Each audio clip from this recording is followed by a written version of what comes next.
Yeah, hi, this is Lou Cataruza. The wonderful part of producing this podcast is that I get to meet people who are so happy in their lives because of the way they touch, move, and inspire others to live a satisfying life. This young woman has lived a life with the kind of challenges that most people would say, why is she still here?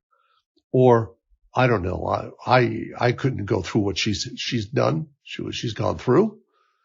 But she did. And as she admits, she is so much better for it. I find Betty's journey very inspiring, and I'm sure you will as well.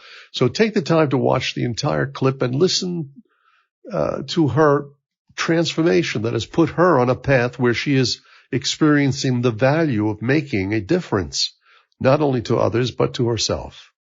Here is Dr. Eva Ritvo and Betty Guadagno. Hi, Betty. It's so nice to meet you today. Lou has been very enthusiastic, waiting for us to get to know each other a little bit. Do you want to start out by introducing yourself to our listeners? Yeah, sure. So my name's Betty Guadagno. I'm dialing in from Brooklyn, New York. I'm really grateful to be here. And it's always so inspiring to think that anybody would want to listen to me talk or find hope and inspiration in my story. So I'm really grateful to be here. I'll just share a little brief overview of my transformation and how I live a satisfying life today. I started off on my spiritual journey around 4 years ago. I had a spontaneous Kundualini awakening, and it transformed my life 180 degrees. I went from an atheist, a drug addict, a prostitute, to being a believer in long-term recovery and working as a recovery coach, being of service to other people and to the communities that I belong to. And so, yeah, I'm really excited to share some pieces of myself with you here today. Well, it's wonderful to hear about a story when someone's changed so much and had such a radical transformation, like you said, 180 degrees. So do you want to go back and tell us sort of before the transformation a little bit more what life was like and maybe how you got onto that path? Yes, absolutely. So I grew up in a really chaotic, dysfunctional home. My whole family is a perpetual cycle of poverty and addiction, sexual trauma, abuse. And it's just been that way for generations and generations. And it is a big undertaking to be the one to break all the generational curses, but I guess that's what I'm doing.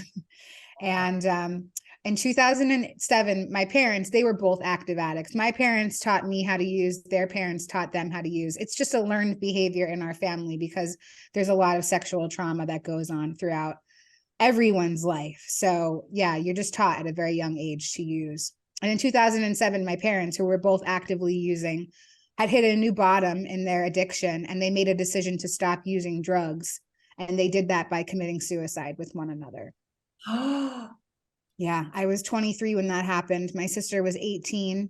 We found them. And yeah, it was just such a traumatic, debilitating loss, and it's like hard to remember what my life was like before that. That really felt like the beginning of this other life that I was living.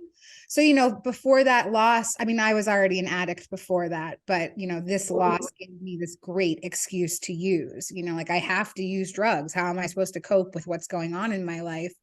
And I had felt like a victim my whole life up until this moment, and including this moment. I had always felt victimized by the world, by my circumstance, by just every and anything possible. And in this moment of this traumatic loss happening in my life, I decided that I was no longer going to be the victim, that I was going to be the perpetrator in people's stories because I couldn't take any more pain on myself. And so I made a decision to start inflicting pain on other people. And there's a saying, hurt people hurt people. And that was definitely what my experience was, becoming. And so I just used drugs. I didn't know how to cope. I abandoned my sister. I didn't know how to take care of someone. I didn't know how to take care of myself. I abandoned everything in my life. And I just kept floating through my existence, avoiding pain, avoiding grief, avoiding responsibility. And yeah, I just continued to use. For over 20 years, I used drugs. And I had the last couple of years of my active addiction were like especially dark. It seems like my life evaporated in one moment, but really it was 20 years in the making. But the last couple of years of my active addiction were just, I mean, I became such a shell of a person. I was really immersed in sex work. I couldn't hold a job anymore. It was the only way that I could make money. I hadn't paid my rent in 2 years because buying drugs was just more important. I was on the verge of homelessness. And, I was in a state of constant desperation. That's what my life felt like. And I became like a dumpster for drugs. I was using any and everything that I could get my hands on because I just could not cope with my experience, especially how rapidly it was descending. And, I started doing drugs that I swore I would never touch again. I started smoking methamphetamine, which is a drug that I hadn't touched in 15 years. And if you don't have any experience with that drug, I'm happy for you. It was invented in Nazi Germany and Hitler was on meth. So it'll give you like a little scope of what it's like. It's genocidal. It is insanity. And my years on that drug, my life evaporated and who I was as a person just completely disappeared. Like I was no longer a human. I was an animal. And I ended up overdosing in March of 2019. And I had this experience. And the best way that I can describe it now that I have some language for it is it was like a near-death-like experience. I didn't actually die, but I found myself in the space of heaven. And I was in this non-physical realm, enveloped in unconditional love and blinding white light, meeting a creator that I did not believe in. And, when I entered this space, I was a devout militant atheist, not only because of all the things that had already happened to me in my life that I didn't want to believe in God, but there was no space for God in my life because drugs were my higher power. Drugs were my whole life. I can't really explain. There's really no language for me to explain to you like the kind of person that I was on drugs, but it's not the person that's sitting here today. So I enter this space and I just think like, whoa, I'm so high that I think I'm talking to God. This is crazy. I was like, I'm never going to be this messed up ever again. And so the experience lasted about 7 to 8 hours. And it was a full body transformation. So again, some of the language that I've been able to find over the years of my integration process, I had a spontaneous Kundalini awakening. And Kundalini energy is described as life force energy. In the Western world, people call it receiving the Holy Spirit. And so I had this complete opening of all of my chakras. And so I had this massive energy running up and down my spine, opening up all of these centers in my body that had never been awoken before. And as my crown and my third eye opened, it felt like my soul shot out of my body and into eternity. And I was greeted with loved ones that had passed over, and they guided me into this space. And I just felt like I was home, and I couldn't even really remember my human life. It really felt like I had woken up from a dream, and I kind of like shook my head and I was like, whoa, that was crazy. And the only thing that I could remember from the dream, this human life, was that my parents had committed suicide. And I couldn't remember anything else, 35 years of life, all condensed into one 3-second trauma.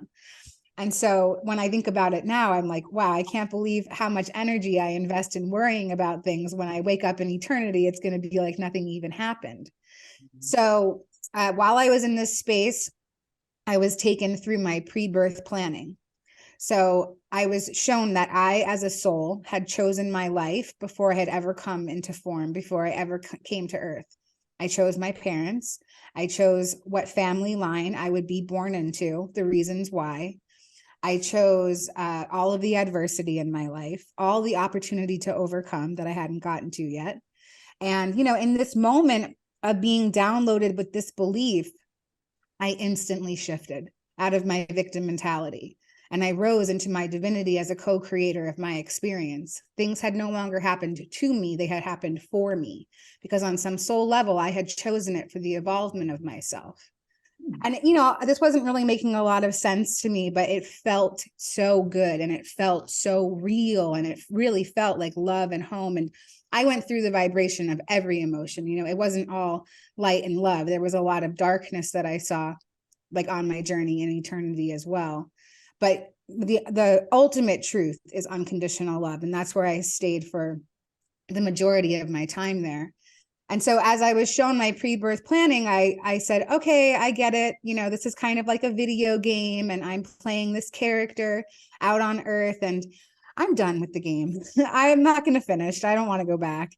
And they said, well, you have to go back. And I was like, well, no, I'm just not going to. And they said, listen, you are a spiritual soldier and you chose to go to Earth because this is the most exciting time to be on Earth. There's going to be a major shift in consciousness while you're there. And you're there to assist the collective in awakening from a level of third dimensional thinking to fifth dimensional thinking. And I said, listen, this mission sucks. I am not finishing it. Somebody else can do it. There's plenty of soldiers down there. You don't need me. And they said the first half of your life was like boot camp. And the second half of your life will be carrying out your mission. And it's not going to be nearly as challenging as the first half. All you have to do is just let go of drugs and your mission can take place. And I just didn't know how to do that, you know, and in this space, I was thinking, whoa, I am so high that drugs just broke up with me. You know, all I know is that I took a bunch of drugs and then all of a sudden some voice was telling me to stop taking them. And so I begged, I pleaded to stay there. I transformed into a small child, you know, like I was banging my hands and my feet on the ground. And I said, I will not go back. You cannot make me. I said, I definitely will not go back into her. And I could see myself outside of myself.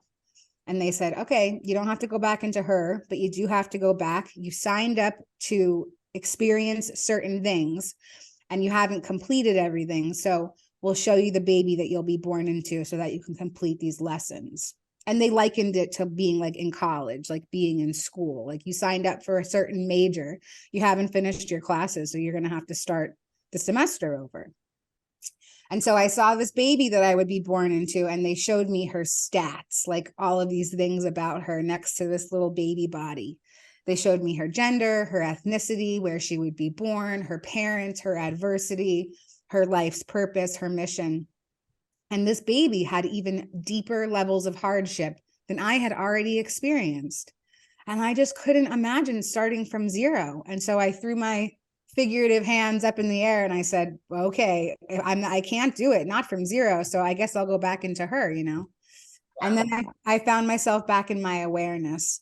And, you know, I wrote this experience off as drug-induced psychosis because who wouldn't, you know, like it wasn't part of my life. It wasn't part of my picture. And I didn't believe in any of this stuff. And so I just wrote it off and I went about my life. And, Can I ask you who you were talking to in this? And was it you that was talking, or can you describe that experience a little more in depth? Sure, yeah. It felt like a collection of people. It felt like people that were definitely in charge of something. So they didn't describe exactly who they were. But again, like just finding language and doing research after the experience, there's some information out in the collective about the Council of Light. Some people call it the Council of Nine. It felt like ascended masters, people in charge of something. Did you see them or you just heard them? Everything was non-physical, but there was images in my mind's eye. So yeah, it kind of felt like I was in front of I don't like using this language. I haven't found better language yet though, but it felt like I was in front of a jury. There was like a long table of people. Again, this is all mind's eye, nothing actually physical. But you know, like saying jury kind of sounds condemning, and there is no judgment of condemnation. So but it was just a table of people that were in charge, and they were like, listen, your stuff's not finished. You got to go back. So that's what that was like. And yeah, when I came back from this experience, I just continued to use drugs and live my life the way that I was living it. And then the universe stepped in, or I call my higher power source energy, the source of energy that I come from. And source made it completely impossible for me to keep living the way that I was. And these divine synchronicities started to take place in my life. So for instance, all the drug dealers that I had been dealing with for over a decade all simultaneously decided to change their lives and stop selling drugs. Like people that did not know each other, and I had no way to get them anymore. And then drugs just began to not work. And I found myself on day 3 of heroin withdrawal. I had an opiate addiction for over 20 years. And I had been through heroin withdrawal plenty of times before, you know, never more than a day or two. And yeah, you know, I was so sick. I mean, just sicker than I had ever been in 20 plus years of using opiates. And, you know, when you're sick with heroin withdrawal, it feels like your bones are on fire, you're sweating, it's hot and cold, you have a fever, you're sick all over yourself.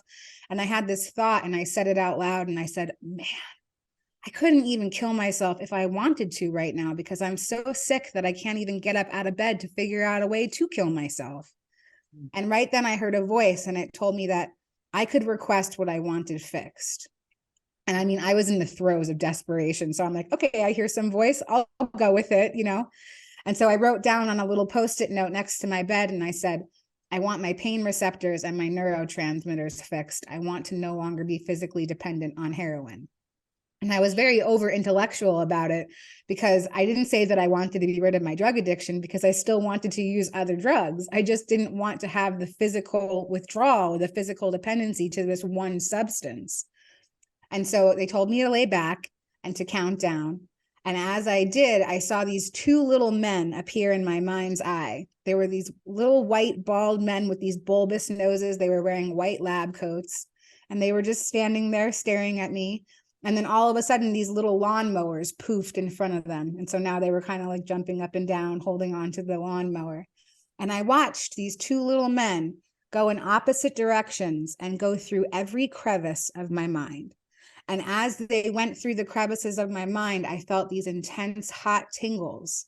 And that was my healing, my restoration to sanity taking place in this moment. And when they completed their little map of my mind, it felt like a thumb go across my forehead and make X's. And then a palm on my forehead, a plunger on the top of my head. And as it plunged down and came back up, this huge white flash came over me. And in that moment, I was instantaneously healed out of day 3 of heroin withdrawal. I mean, like seconds before, I was sick all over myself. Like I couldn't even move. And then all of a sudden I could jump out of bed and I was screaming hallelujah at the top of my lungs. And I had no idea who I was or what was happening, but I knew that it was something divine, something that I've never conceived that I could experience. And, you know, like my path became crystal clear after that. And because I had listened to this voice in my head tell me about the healing, I started to follow my intuition. I started to really try to pay attention to the voice, but I still had 2 voices in my mind. My addiction was very loud, my ego, and then, you know, like this benevolent, kind voice. And I couldn't really discern between the 2 of them in the beginning. So this voice told me to go onto the New York City subway system and start sermonizing about God being real and God being cool and loving us. And so basically I went out onto the subways evangelizing, and I was, you know, screaming at the top of my lungs, making a fool of myself. And I was telling people, like, don't eat McDonald's, it's poison, we're in a state of ascension, we're all beings of light. And I mean, I really just made such a fool out of myself. And then I found myself on this train sitting there feeling embarrassed and confused and just lost and broken and battered. You know, I really didn't know what was going on in my life. And this man appeared across from me, and he was wearing a 12-step fellowship necklace. And I heard a voice and it said, that's your path, follow him to a meeting. And that was on June 1st, 2019. And I've been clean ever since. And I went to a few more meetings over the next couple of days, you know, and I just had a thought that I didn't know how to be a person. You know, like nobody ever taught me how to be a human without using, and nobody ever taught me any positive coping skills or just how to do anything without lying, manipulating, and stealing. And so I'm sitting in this meeting and there's about 60 people in the room. And I heard a voice and it told me to turn my head to the right. And I realized that sitting 2 seats away from me was the program director of a long-term treatment facility here in Brooklyn where I live. And, you know, I just had this thought, I didn't know how to be a person. And I just so happened in a crowd of 60 to be sitting next to a woman whose life's purpose, her passion, her profession is teaching women how to be women again after the use of drugs. And so I knew that it was another divine sign. And I spent the rest of the meeting gathering up my courage so that I could go up to her after the meeting and beg her for help and a bed in her facility. And so the whole meeting, I'm trying to psych myself up and I'm like, I'm going to have a new life. This is amazing. I can't believe that God is setting me up like so perfectly. And I looked over when the meeting was over and she was gone. She left early and I felt totally defeated, but I had a plan. I was going to call the facility. And as I went on the bus to go home, and as I stepped onto the bus, she was sitting right there. She was Wow. on the bus. I mean, it was totally divine. She left the meeting early and was somehow on the exact same bus as me, not at the bus stop in front of the meeting, because that's where I was. And I ran up to her totally manic, and I was like, oh my God, I think that you're an angel and you're sent to earth and you're here for me. And I can't believe it. This is totally divine. I wanted to talk to you inside, but you were already gone. And now here you are. And oh my goodness, can you help me? Please, please, please, please, can you help me? And she just looked at me so calm, and she said, yeah, we can help you. We have a bed. Come by tomorrow. And this woman was saying a sentence that was about to change my whole life, you know? And I went there the very next day with just the clothes on my back. I didn't have anything, you know, like I said, I hadn't paid my rent in 2 years. I was about to be homeless any day. And so I just went and I started my new life. And I promise you, like, it really felt like there was some gigantic hand on my back pushing me through the door of that rehab, because I just did not want this. You know, I knew that magical things were happening to get me here, but I just didn't want it, you know, like, because it was just so unfamiliar. And I was so comfortable in my discomfort that you know, probably a little bit of survivor's guilt as well. How do I think that I can recover when my parents never had a chance to? Or, you know, the members of my family that had passed away from the disease of addiction. So I started my journey in this treatment facility. It was a long-term treatment facility. It was 9 to 12 months. I ended up staying there for 17 months. And, you know, this is where I integrated my spiritual experience, and it's where I learned how to be a person. I realized when I got there that I really had no skills. You know, like, I was the kind of addict that I didn't even know how to wake up and brush my teeth without being high first. And so I had to figure all those things out. And, you know, there was a lot of really, you know, it was a very stressful environment. Trying to heal with 25 other women is not pajama parties and pillow fights. It's serious stuff, you know? And there was some rules. I mean, lots of rules. One of them was that you had to ask somebody who had been there longer to go into the refrigerator for you. And I was like, this is a ridiculous rule. I know how to use a refrigerator. But I realized in hindsight that it wasn't about the refrigerator. It was about asking for help. You know, like, I don't know how to do that because I've never done it before. And so I have to ask for help, not only from other people, but from my higher power. You know, I have to check in with source and see if what I'm doing is for my highest good and for the highest good for all. And so that program really got me in the habit of being able to ask for help and just admitting powerlessness over certain things in my life. You know, I am powerless over my addiction, and I'm powerless over people, places, and things. And so that facility gave me the opportunity to go to school. And I went to school. I became a peer advocate. I actually have a job in the recovery field today, which is wild. I can't believe that's a sentence that I can say. You know, in active addiction, I was immersed in sex work, and I pulled other people into that as well. I caused a lot of harm to myself and to other people. And today I have this amazing opportunity to make a universal amends, and I assist women on their healing journeys today. And it's more than I ever could have thought for myself. And thanks to my spiritual programs that I'm a part of, I'm able to say that sentence and not fall apart, you know, because I have some strength in my life today and some spiritual principles that I live my life by. And yeah, you know, so I have a job in the recovery field. I belong to 12-Step Fellowship. It's a spiritual community, and I practice the steps of the program. And I also study the Baha'i faith, and I study A Course in Miracles, which is a metaphysical text channeled by Jesus. It's a reprogramming. And these are all things that came into my awareness when I was in that treatment facility. I had this insatiable thirst for knowledge, and I had nothing but time to sit and learn and read and heal and feel and read some more and learn some more. I didn't have a phone or a computer for 17 months. So all the information I got was out of books. It was totally archaic. I mean, I didn't even realize that you could learn so much from reading books. So yeah, you know, like I was able to cherry pick the things that I really resonate with and shape my spirituality around it. I read every sacred text. I took the things out of them that I enjoyed, and I practiced them in my life on a daily basis. And my life is immersed in community today. And my life before in active addiction was complete isolation and degradation. And today I have so many people in my life, and I have so many connections that I continue to make. You know, I've found the members of my soul family. I know that these are the people that I signed up to come to Earth with in order to create this change that the collective is undergoing right now.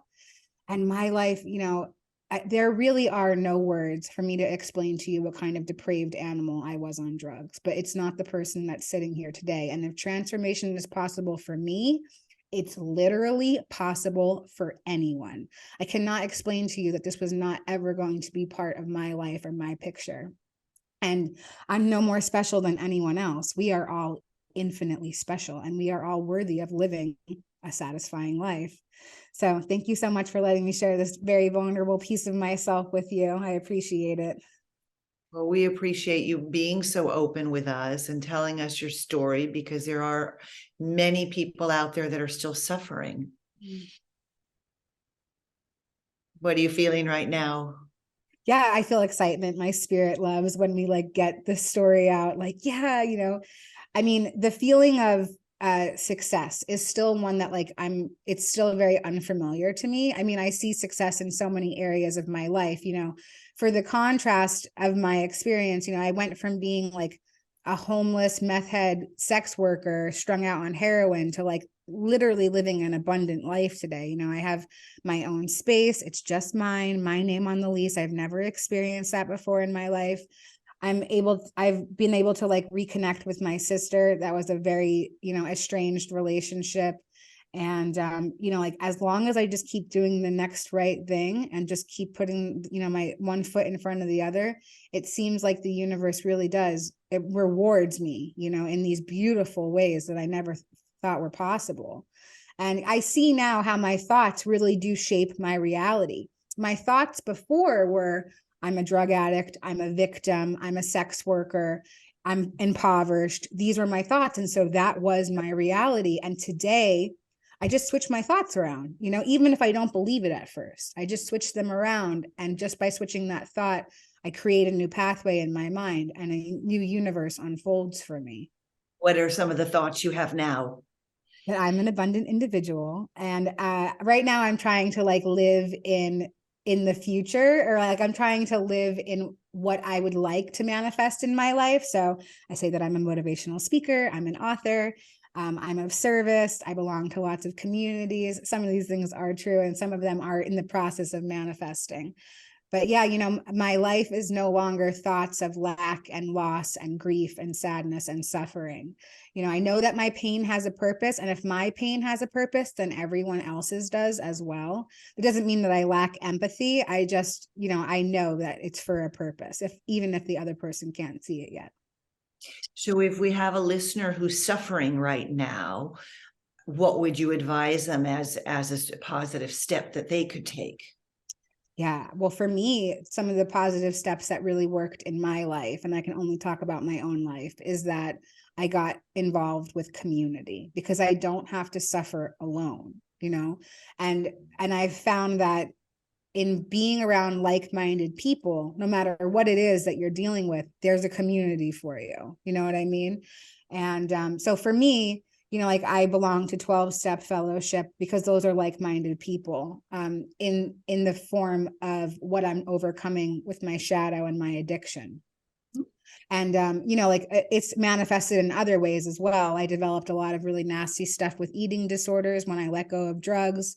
You know, like I just needed to be comforted, it felt like, and I was just grabbing at whatever I could, whether it's codependency, another human being, a person obsession, or food, or binge watching TV, or mindlessly scrolling through the phone. You know, like there's some part of me that just does not want to feel, or when a particular feeling comes up, I want to distract from the feeling.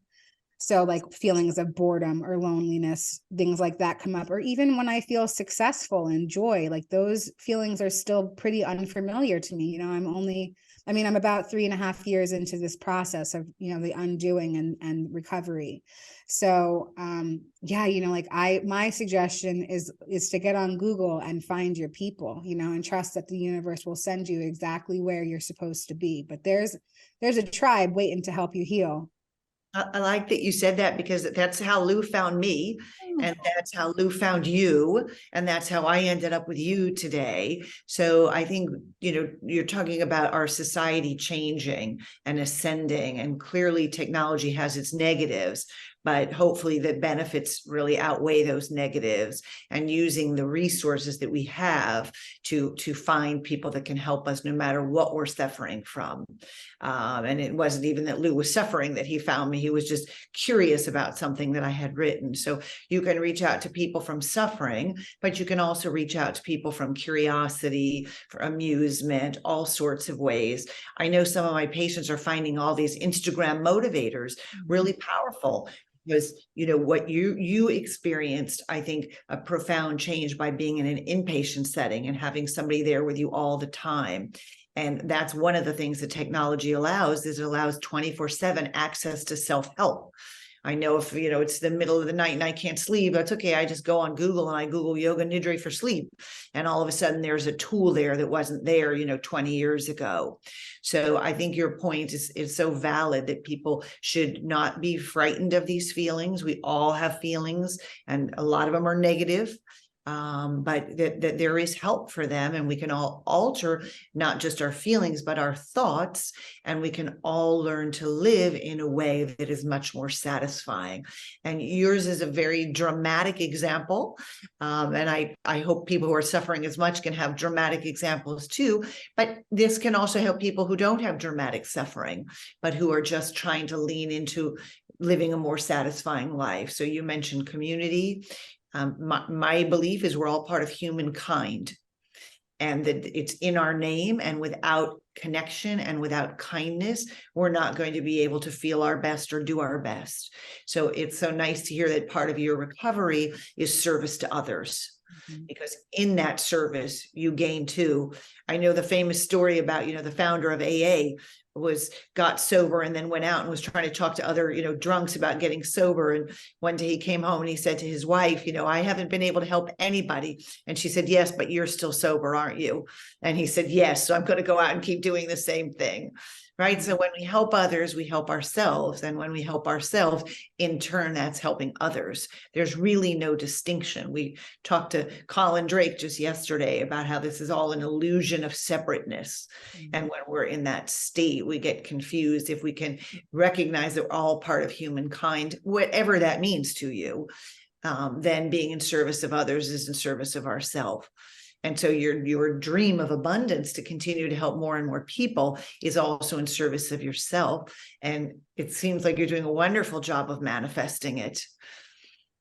Yeah, thank you for that. Yeah, for me, being of service, I know that that's where I'm meant to be, in whatever capacity I can. And being of service to others doesn't necessarily mean to me now what it meant to me before.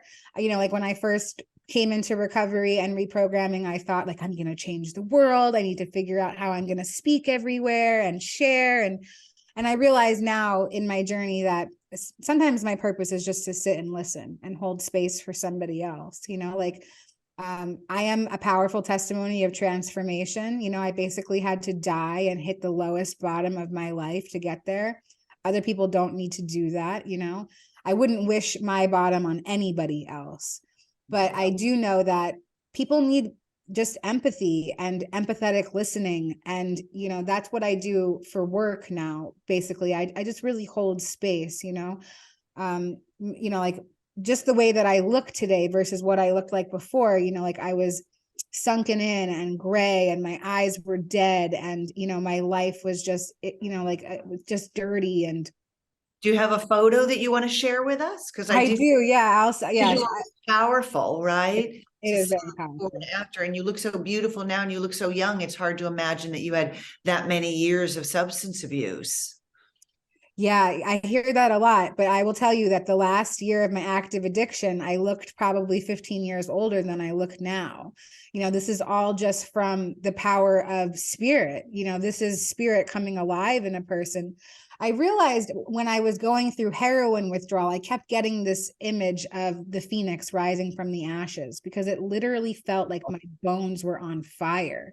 And I thought, oh, maybe, like I realized later, like maybe that was my spirit coming alive and like finally sparking up and taking place inside of me, because like I said, spirituality was not part of my life before those experiences. And so, yeah, this is all thanks to just spirit coming alive and a Zoom filter and a ring light. Touche. We have to use all our tools, right? Can't neglect any tools. Isn't that funny? Yeah.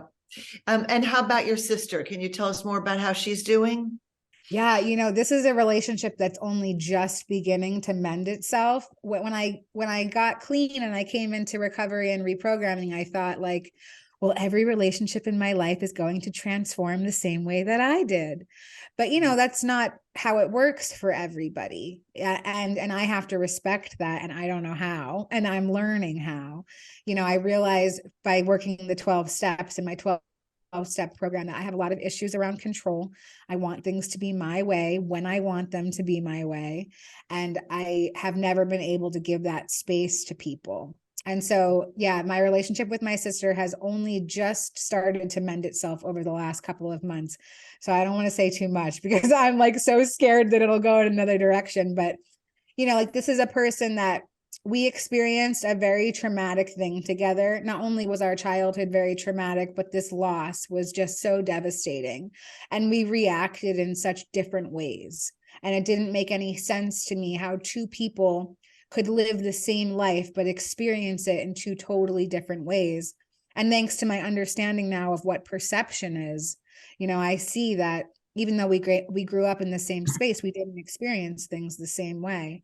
And I'm really grateful that she's like cracking the door open to this relationship. And I'm just going to take it one step at a time, one day at a time, and let it be on her terms, because I spent a lot of time, trying to ruin and wreck lots of aspects of my life, this one included. But I think also the growth opportunity is there for you too, to not control, to recognize that control is an illusion. And by her showing up and you not going to your comfort spot of control is growth for you as well. So no matter what happens with the relationship, you're growing in the process of re-experiencing it. Oh yeah, it feels like chewing glass. It's like so uncomfortable doing new things. Everything in my life is new.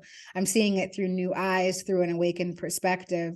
And there's lots of suggestions, like they say, like I just shared, like get involved in a community. Well, it really feels super awkward to get involved with a new group of people, especially as an adult, an adult woman trying to make new friends. I would rather do anything else, but the relationships that I have in my life today they're profound. Like I've never had relationships like this before in my life, but it does feel awkward. And somebody told me that when you feel uncomfortable, it means that you're growing. And so if I constantly feel uncomfortable, I know that I'm expanding into something bigger. Absolutely. Have you had any other experiences like the ones that you described since then? Those are my super big, profound ones, but I experience spiritual awakenings every day, because of what I do for my career now and because of the communities that I'm involved in. I see beautiful synchronicities all around me, like these divine coincidences, and just being able to consciously manifest some things in my life.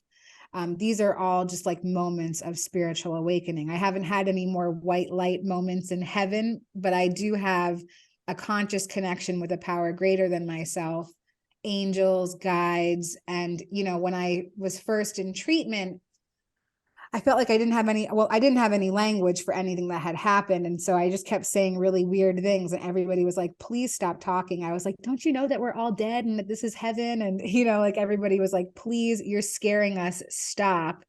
And so most of my time was spent in communication with my guides, my spirit guides, my angels. And I had all of these really profound relationships with people that were not physically here. My father included. He's like my number one spirit guide. And, I said out loud to them as I was leaving treatment, I said, it would be really great if you guys could manifest into physical people for me, because, it feels very lonely. I mean, I love that I have this awareness, but I'm here to experience life with other people, and I need that. And I found all of my communities as soon as I left treatment. It was like the universe really heard my prayer and answered it.